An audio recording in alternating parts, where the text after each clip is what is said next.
गुरुमुखो, मनुष्य जीवन में समय की बहुत महत्ता है। इसी समय में ही इंसान जितना आत्मिक कल्याण का लाभ उठा सकता है उठा ले। इससे बढ़कर दुनिया में कोई भी वस्तु नहीं है। जल अगर बह जाए तो उसे भूमि खोदकर पुनः प्राप्त किया जा सकता है। खोई हुई दौलत को फिर से कमाया जा सकता है, संचित किया जा सकता है। भूली हुई विद्या को परिश्रम द्वारा पुनः प्राप्त किया जा सकता है। बिगड़ा हुआ स्वास्थ्य चिकित्सा द्वारा पुनः ठीक या सुधार किया जा सकता है। परंतु बीते समय के क्षणों को किसी भी व्यक्ति एवं उपाय से लौटाया नहीं जा सकता। हमारे जीवन का प्रत्येक दिन एक प्रिय अतिथि के समान है, जो नियति की ओर से सौभाग्य और संपदा समृद्धि के नवनूतन उपहार हमें भेंट करने के लिए अपने साथ लेकर आता है। यदि सामान्य अतिथि का यथोचित आदर सत्कार न किया जाए, अर्थात अपने घर में इसे सम्मान न दिया जाए, तो वह निराश होकर लौट जाता है, पुनः लौट कर नहीं आता तथा प्राणी संपदा समृद्धि के उपहार से वंचित रह जाता है। इसलिए इस दुर्लभ अवसर का उचित मूल्यांकन करना चाहिए। जो कार्य आज करने का है उसे कल पर कदापि मत छोड़ो। उसे अब और इसी क्षण पूरा कर लिया जाए। इसी में बुद्धिमानी एवं चतुराई है। गुरुमुखो, यह कथा सबने पढ़ी एवं सुनी होगी कि जब लंका का राजा रावण मृत्युशैया पर पड़ा करवटें ले रहा था, तब भगवान श्री रामचंद्र जी ने अपने अनुज लक्ष्मण को बुलाकर कहा कि लक्ष्मण, रावण प्रकांड पंडित एवं विज्ञानी है। उसके अंतिम क्षणों में उसके निकट जाओ तथा उससे कोई मूल्यवान शिक्षा ग्रहण करो। तो गुरुमुखो, आज्ञा शिरोधार्य लक्ष्मण जी चले और रावण अपने जीवन के अंतिम श्वास गिन रहे थे। उसके नेत्र बंद थे। मृत्यु जनित पीड़ा के कारण उसका चित्त बाह्य जगत से हटकर अंतर्हित हो रहा था। जीवन और मृत्यु के मध्य निर्णायक संघर्ष चल रहा था। लक्ष्मण जी वहां आए और रावण के सिर की ओर जाकर खड़े हो गए। उन्होंने अत्यंत आदर भाव के साथ नाम लेकर 2-3 बार पुकारा। रावण को कुछ चेत नहीं। उसने धीरे धीरे अंध मुंदे नेत्र खोले, परंतु उत्तर कुछ न दिया। तब लक्ष्मण जी वहां से लौट आए और श्री रामचंद्र जी के चरणों में सब वृतांत विनय किया।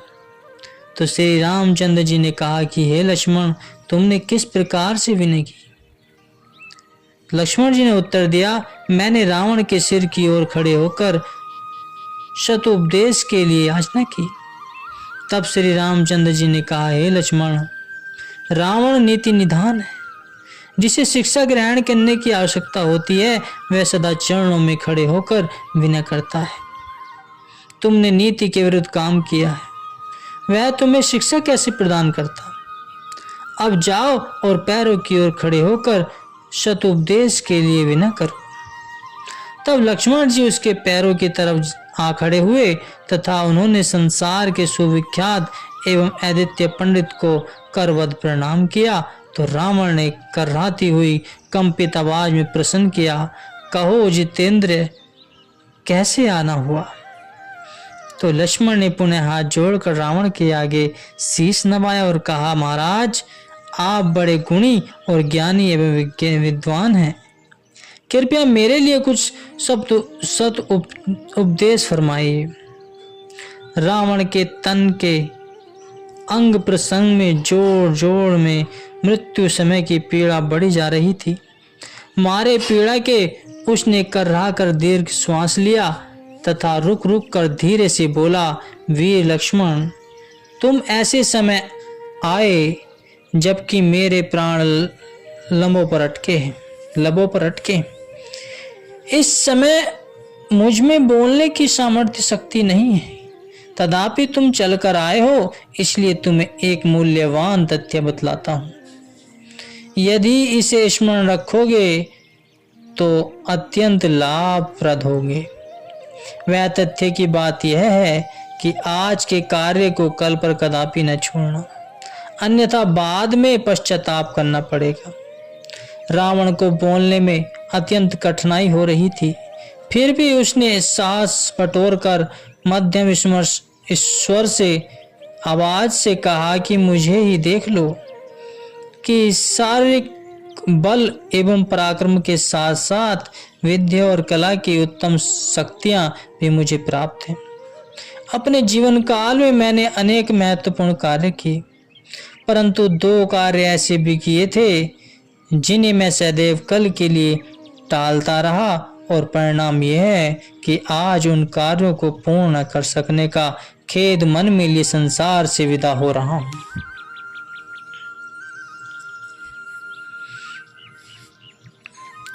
दो महत्वपूर्ण कार्य करने की मेरी अभिलाषा थी।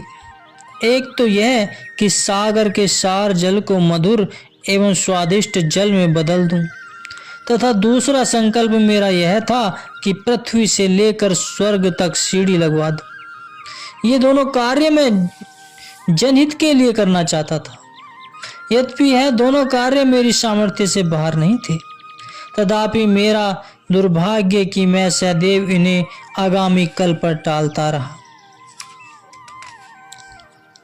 परिणाम स्वरूप मेरी यह दोनों महत्वाकांक्षाएं आज तक पूर्ण न हो सकी। आज मुझे घोर पश्चाताप हो रहा है कि इन कार्यों के संपादन में मैं टाल मटोल क्यों करता रहा। तुम चाहो तो मेरे इस पश्चाताप से शिक्षा ग्रहण कर सकते हो। बस मेरा यही उपदेश स्मरण रखो कि जिस कार्य को करने का संकल्प करो उसे करने में देरी न करो, उसे कल पर कदापि न छोड़ो। अत्यंत कठिनाई से रावण इतने ही शब्द कह पाया था कि उसके जीवन का टिमटिमाता दीपक सदा के लिए बुझ गया। उसके प्राण पखेरु उड़ गए। एक झटके के साथ उसका सिर एक तरफ को झुका और भूमि से जा लगा। लक्ष्मण जी ने उसे अंतिम बार नमस्कार किया तथा उसके दिए हुए सत उपदेशों पर विचार करते हुए अपने शिविर में लौट आए। तो गुरुमुखों, कहने का तात्पर्य यह है कि जीवन का समय अत्यंत मूल्यवान है। संसार के किसी भी बहुमूल्य पदार्थ को समय की तुलना में नहीं रखा जा सकता। मनुष्य सोचता है कि अभी जीवन का पर्याप्त समय पड़ा है, भजन सुमिरन फिर कभी कर लूंगा। इस प्रकार वह भजन के नितांत आवश्यक एवं महत्वपूर्ण कार्य को कल पर टालता रहता है। परंतु जीवन के क्षण तो रुकते नहीं। समय की अवधि गति को किसने रोका है? वह क्षण क्षण हाथों से निकलता जा रहा है। यह मत समझिए कि आयु बढ़ रही है, वरन यह तो प्रति क्षण कम होती जा रही है। संत सूरदास जी कहते हैं कि मिट्टी का डेला जैसे पानी में गलता जाता है, वैसे ही आयु प्रति क्षण घटती जा रही है। हे मनुष्य, मुक्ति के द्वार पर आकर भी तू सावधान क्यों नहीं होता? जिस प्रकार त्रिया पर तेल बार बार नहीं चढ़ता, वैसे ही यह मनुष्य जन्म भी बार बार प्राप्त नहीं होता। इसलिए नर शुभ कर्म कर ले तथा प्रभु का अखंड भजन कर ले। इसी समय में तू चाहे तो प्रभु से मिल सकता है तथा गफलत करे तो प्रभु चरणों से दूर भी हो सकता है।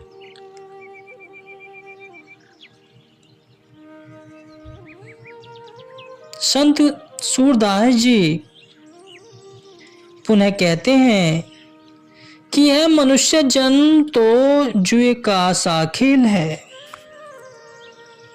चाहे तो बाजी जीत ले और चाहे तो हार दे। आयु प्रतिक्षण कम होती जा रही है। यदि मनुष्य इस समय भजन सुमरन न करेगा तो क्या अंत काल में पश्चाताप न करना पड़ेगा? हाँ, पश्चाताप तो अवश्य होगा। सत्पुरुषों की वाणी में लिखा है कि मन के सर्व मनोरथ और आकांक्षाएं मन में ही घुट कर रह गई, अभिलाषाओं की पूर्ति न हो सकी कि काल ने आकर चोटी से पकड़ लिया और नीचे ले गया। न तो मनुष्य मालिक का भजन ही कर सका तथा न ही तीर्थ सेवन की आकांक्षाएं पूर्ण कर सका। जब इन आकांक्षाओं को पूर्ण करने का समय था तब तो टाल मटोल में समय व्यतीत कर दिया। अब जब काल सिर पर आ पहुंचा है तो पश्चाताप करना पड़े। संतों का कथन है कि स्त्री पुरुष संबंधी धन संपदा, रथ वाहन तथा भूमि संपत्ति आदि सब मिथ्या है, सब झूठे हैं, सब असत्य पदार्थ हैं। एकमात्र प्रभु भजन ही सत्य है। महापुरुष उपदेश करते हैं कि हे मनुष्य, तू कितने ही जन्मों से नीच योनियों में भटकता फिर रहा है। अब सौभाग्य से तुझे उत्तम मानुष देह मिली है। यही मालिक से मिलने का सर्वोत्तम अवसर है। ऐसे मूल्यवान अवसर को प्राप्त करके भी तू प्रभु सुमरन क्यों नहीं करता? इसके विपरीत यदि जीव अपना समय मालिक की बंदगी में व्यतीत करता है तो वह चित्त को शांत करने वाली त्रिगाद योनियों के बंधन से मुक्त कराने वाली भक्ति प्राप्त कर लेता है। इसी समय अथवा मनुष्य जन्म में जीव जिस पदवी की इच्छा करे प्राप्त कर सकता है। चाहे तो नरकों के लिए मार्ग बना ले और चाहे तो मुक्त हो जाए, परंतु इस जीवन में भी विशेषत मध्यकाल में अपनी आत्मा को सकल संबंधों से मुक्त करा सकता है। मध्यकाल का भाव पूर्ण युवावस्था से है। यौवन ही तो सांसारिक कार्यों तथा प्रभु दर्शन में प्रबल सहायक हो सकता है। इसी अवस्था में काया, स्वास्थ्य, इंद्रियां सबल और वृद्धि क्षीण होती हैं। युवावस्था में जो उपलब्धि हो सकती है वह बुढ़ापे में कदापि नहीं हो सकती।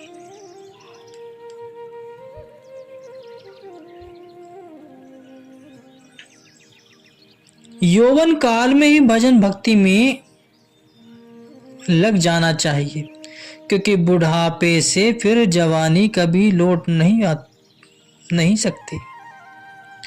यौवन के उपरांत जरा अवस्था आ जाती है। वृद्ध होने पर वही काया जिसने अपने ऊपर कितनी ही ऋतुओं के उतार चढ़ाव सहन किए, अब बुढ़ापे में अंग अंग के अवशत्रु हो जाने पर उसको वही मधुर संसार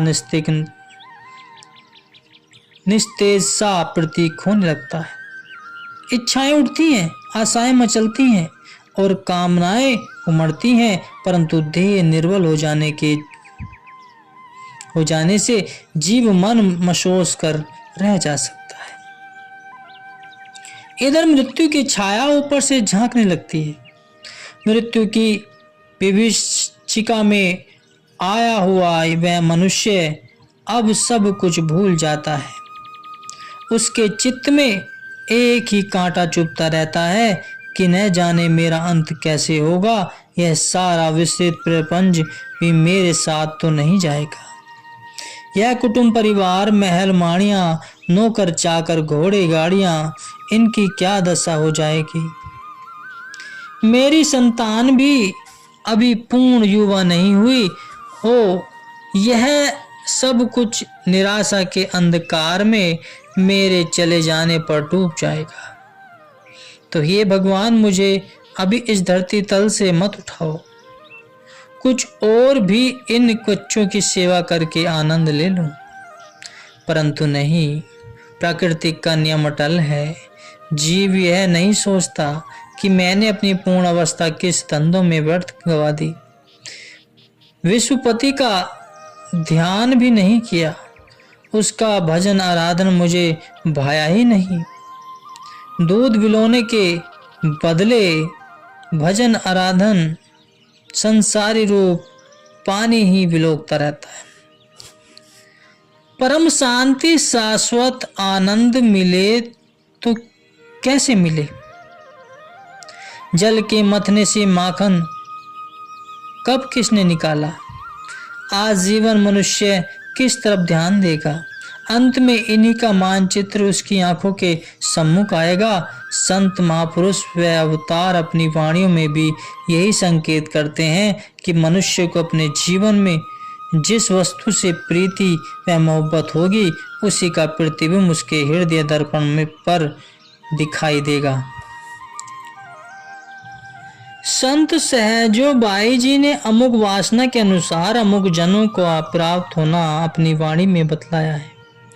अर्थात प्रत्येक वासना का प्रताप बतला दिया और अंत में वे कथन करती हैं कि मुझे मेरे इष्ट देव गुरुदेव ने समस्त वेद पुराणों का सार तत्व समझा दिया है कि सांसारिक मायावी वासनाओं का परित्याग कर दो, नहीं तो अंततः उन्हीं असत्य व असार पदार्थों में ही वासना जाएगी। और तात्पर्य यह है कि जीव जैसे कर्म करेगा, उन्हीं के फलस्वरूप ही उसे सांचे में व आगामी जन्म में निश्चय ही ढाला जाएगा। गीता में भगवान श्री कृष्ण जी महाराज अर्जुन को समझाते हुए कथन करते हैं कि यम यम वापि सिमरन भावम त्यजन्ते कले व्रम तम तमेवती कौन्तेया सदा तज भाव भाविता। कि हे कुंती पुत्र अर्जुन, अंतकाल में जो मनुष्य जिस जिस भाव को मन में रखता है, स्मरण करता हुआ शरीर को त्यागता है, उसी के भाव को लेकर उसी के अनुसार जन्म प्राप्त करता है। क्योंकि हर जन्म उसको स्मरण करता रहता हो तो अंतिम या मरण समय भी वही स्मरण आता है। इसलिए यह कभी उच्च कभी नीच योनियों को प्राप्त होता है। गुरुवाणी में वर्णन आया है कि कबहु जेड़ा उभई चढ़तु है, कबहु जाए पछियाले, लोभी जड़ुआ थिरु न रहतु है चारे कुंडा वाले। इस प्रकार जीव घड़ी यंत्र की भांति बार बार प्रगाध योनियों में भ्रमण करता है। वासना से बंधा जीवन अनेक बार जन्म भोगता है। जैसे सारी दिनचर्या के अनुसार रात्रि में स्वप्न आते हैं, ऐसे ही जीव जीवन में जिस वस्तु में प्रीति होगी, उसी की वासना का हृदय व मस्तिष्क में बीज अंकुरित होगा और अंत में भी वही अपना चमत्कार दिखाएगा।